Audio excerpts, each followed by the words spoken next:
Vocês sabem por que um tarô é um tarô e não é um oráculo? Que essa é uma dúvida muito comum para quem não está familiarizado com o jogo de cartas, né? Por que não é um baralho cigano, um baralho Lenormand? Qual é a diferença? Então, o tarô, para ser um tarô, a gente precisa de uma estrutura, né, que é um padrão ali, que são as 78 cartas. E não são 78 cartas aleatórias. São 22 arcanos maiores e 56 arcanos menores. É isso que torna o tarô um tarô. Então, os 22 arcanos maiores são imagens arquetípicas, que a gente já vai chegar lá, mas eu tenho uma jornada, né? A jornada do herói, que é a jornada de desenvolvimento pessoal, né? Que todas as pessoas desse mundão experimentam, é um tema comum para a humanidade. A gente tem isso retratado nos arcanos maiores, né? Nessas 22 lâminas, 22 cartas, 22 arcanos, tá? E os 56 arcanos menores são cartas do Ás ao 10, né? São cartas numerais.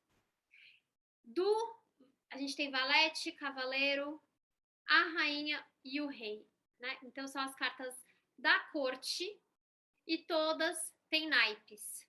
Então a gente vai ter os 4 naipes: copas, paus, ouros, espadas, né? Nos arcanos menores.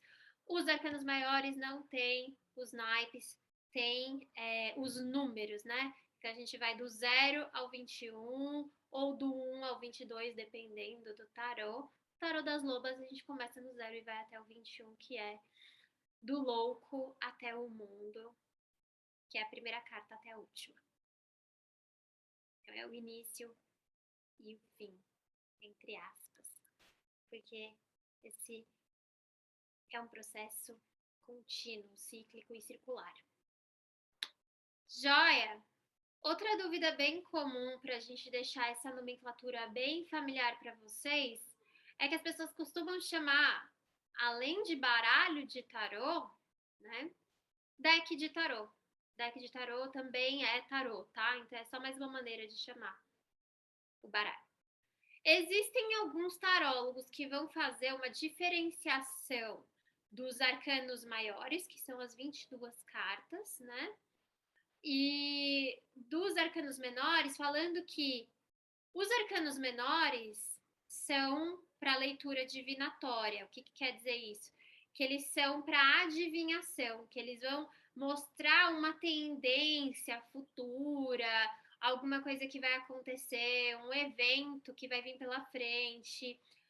E enquanto os arcanos maiores vai ser mais terapêutico. Eu não vejo dessa maneira, não concordo com esse ponto de vista, tá? A gente vai ver mais para frente que os arcanos maiores, eles têm um outro grau de profundidade, né?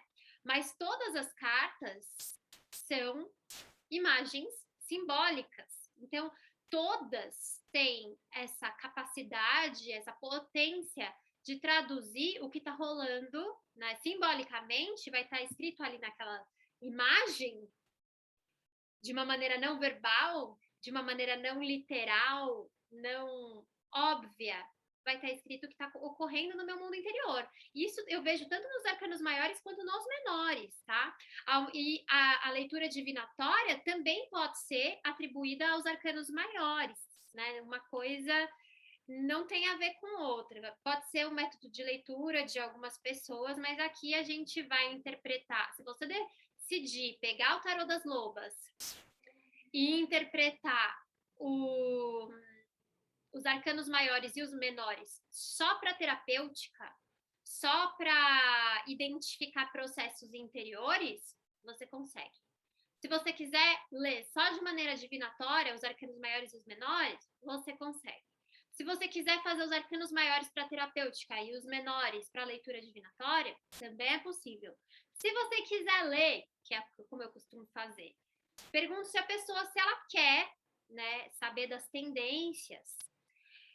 E dos acontecimentos, das previsões. Se for opção da consulente, a gente vai ler tanto de maneira terapêutica quanto de maneira divinatória, os dois, né? As duas metades do baralho, os 22 arcanos maiores e os 56 arcanos menores, tá? Então fica muito a critério do método que vocês vão escolher para trabalhar com o tarô de vocês. Não existe essa regra.